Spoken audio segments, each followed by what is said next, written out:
Welcome back to Switch to Linux. This is the weekly news roundup, Privacy Edition. What's going on in privacy?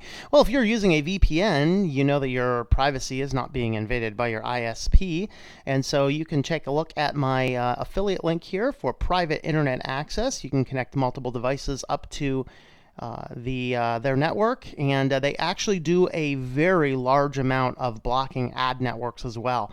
So it's great to keep some of that malware coming through the ad networks off of your computer, blocking ads without having to install an ad blocker, things like that. Use my affiliate link and you can get 2 years of access for $83. So use that affiliate link, which is in the description down below or on the screen, tlm.li/PIA. So let's go ahead and dive on into the privacy news. First, in the privacy news, guys, can we just stop with this crap? This is from the MIT Technology News.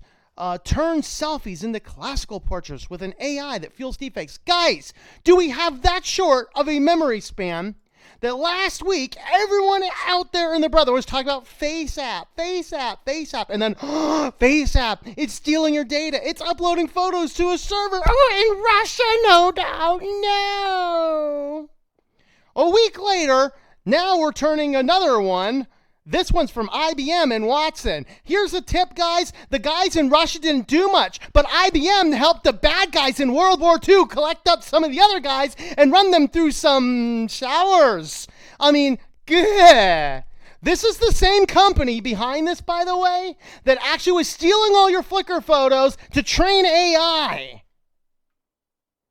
Stop! Stop! Stop uploading your photos to these clouds! Just stop! You don't need your photos to be turned into classical images! For the love, people! For the love! Stop! Of course, this one's better. Is it safe? You might be worrying about the privacy implications uploading your photos, especially after the recent furor. Is that furor or furor? Ooh, over the FaceApp. However, the researchers have promised the pictures are immediately deleted after processing by their servers, and they won't be used for any other purposes. Yeah, I believe you, IBM, the very company that was scraping photos off the internet to train your AI and was stealing photos out of other accounts to train your AI without user permission. Oh yeah, I trust FaceApp over I trust this crap. Yeah, we don't actually need that. Let's have a look. Where is this guy at? Oh, come on. Where's the specific link to this thing? That's that. What I'm looking for is the actual link. There we go. AI. Oh, really? It's not even there. That was supposed to be the link, unless my network is blocking it. Maybe my network's blocking it, be going, yeah, we think this is shady as all get out. So apparently it's supposed to be there, but their Nginx is not working. So yeah, I wanted to go through and look at their profile. Maybe they're like, this just doesn't have good optics. Let's just delete this stuff. All right. Apple. Oh, exciting. All right, fine. I'm okay with that because this thing clears cookies anyway. Apple contractors regularly hear confidential details on Siri recordings. I'm shocked. Are you shocked? Are you shocked that the smart speakers are collecting data and sending them back? Yes, even the privacy-focused companies like Apple are doing it too. It's not just Google and Amazon and Facebook and all. No, it's Apple as well. So apparently Apple contractors, they're contractors, regularly hear confidential medical information, drug deals, that's exciting, and recordings of couples, as part of their job providing quality control or grading. Ooh, we might be listening. Anybody ever see that notice on the bottom of your Siri application in there? We might be listening to your conversations to give you a better user experience. You know, this is the same company that will actually sort your photos if you take photos and you then go like iOS 10 or later. If you have an iOS 10 or later and you use it to take photos, open up your photo app, go into your search function for your gallery and type in bra, and it's going to show you all of the pictures that show a woman's bust in there. Yeah. I mean, come on, guys. Sure, it may not be uploading those to their cloud, but that's still a little bit nebulous, by the way. Yeah, Apple, let's see. Apple says the data is used to help Siri and dictation understand you better and recognize what you say. But the company does not explicitly state that that works, that work is undertaken by humans who listen to the pseudonymized is that a word? I'm guessing that means pseudo-anonymized recordings. Apple told The Guardian, quote, a small portion of Siri requests are analyzed to improve Siri and dictation. Our requests are not associated with the user's Apple IDs. It doesn't matter! It doesn't matter! Siri responses are analyzed in secure facilities, and all reviewers are under obligation to adhere to Apple's strict confidentiality requirements. Yeah, because people in third world country factories getting paid a penny a day are going to absolutely stick to their contracts. These are the guys, by the way, there was a report, Louis Rossman talked about this on his channel, that there's one of these factories, Apple employees, these employees at this Apple factory, this Apple subcontracted factory, they were like literally digging holes in the wall, Shawshank Redemption style, to smuggle Apple parts out of the factory. Yeah, I bet they're, oh my Lord. So yes, Apple's doing it too. This is why I don't really want to use any of these smart speakers, people, and you probably shouldn't either. All right, tech firms can and must put backdoors in encryption. AG Barr says, oh, Lord, here we go again.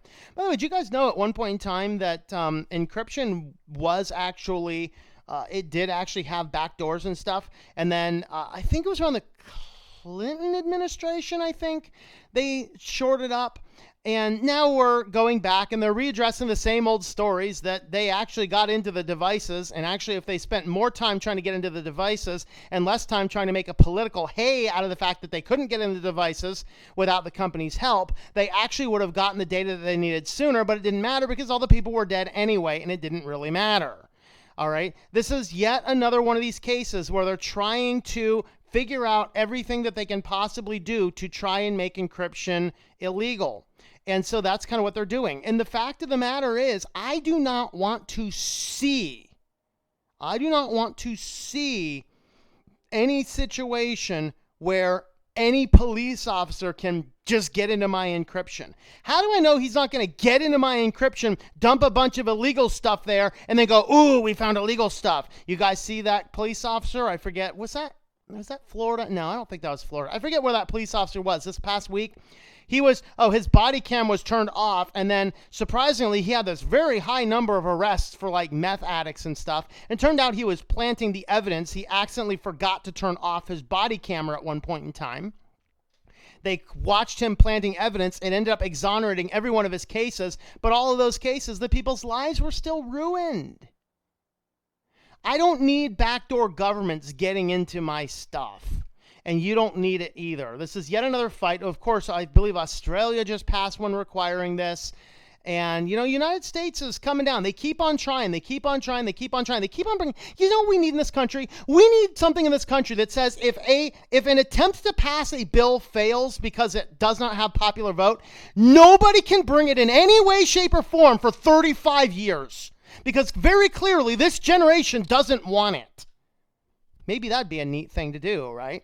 All right. So they're talking about responsible backdoors, people. Responsible backdoors. Yep. Responsible backdoors indeed. Responsible backdoors indeed. And, so once again, the battle rages on. All right. On to our feature story. You guys remember me making this big deal about this Facebook. This is not just Facebook. This is the Facebook Children's app. Remember the app that none of these tech giants will allow their children to use because they keep their children as far away from their technology as conceivably possible. And you should too. All right. And so what ends up happening here is that they have this new Facebook Children's app, which is like literally approved for kids as long as you're like 5 or 6 years old. And then the parents had the ability to specifically say, way, you can connect to me, you can connect to Daddy, you can connect to Grandma, you can connect to Uncle Rob, and not Uncle John. He's a little crazy.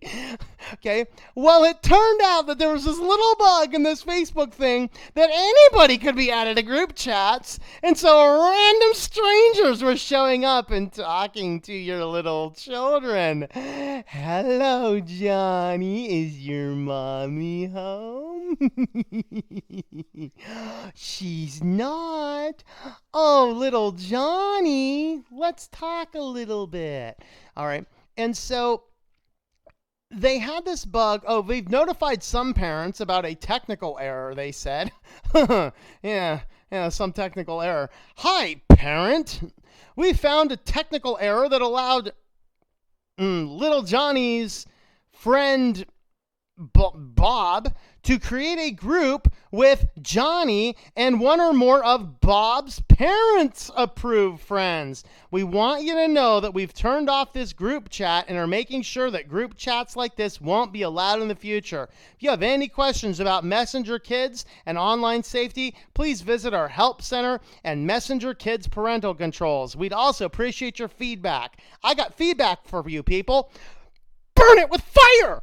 Burn it with fire! Just burn it with fire! Here's feedback for you. Keep your children as far away from Facebook as you can possibly keep your children. Block it from your network so their little tracking pixels can't follow you around the internet. Keep your children off this crap. Why don't you keep your kids away from some of the computer technology a little bit too? I mean, really? All right.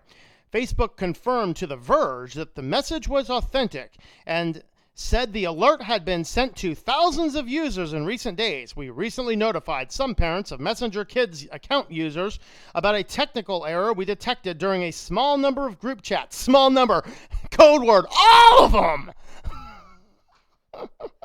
We've turned off the affected chats and provided parents with additional resources. Why don't you provide them with a giant delete button instead, face crap?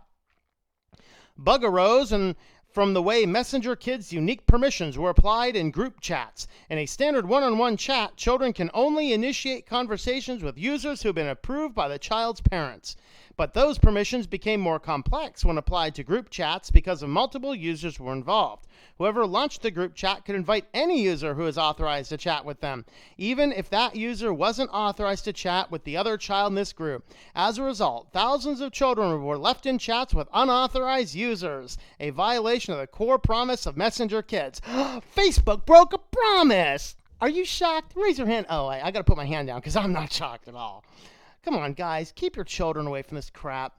The privacy flaw is particularly legally sensitive because Messenger Kids is designed for children under the age of 13 and thus subject to the COPPA laws. Guys, keep this technology away from your kids. All right. If you have family members, and this is the biggest reason I'm still on Facebook because of family. If you have family members that you can't get off Facebook because they won't get off Facebook, tell them, you know what? I'm closing my Facebook account. They haven't been involved in too many egregious violations. They're stealing our data. They're selling it to third parties. They're allowing our children to communicate with people we have not authorized to let them communicate with. If you would like to reach me, you can call me.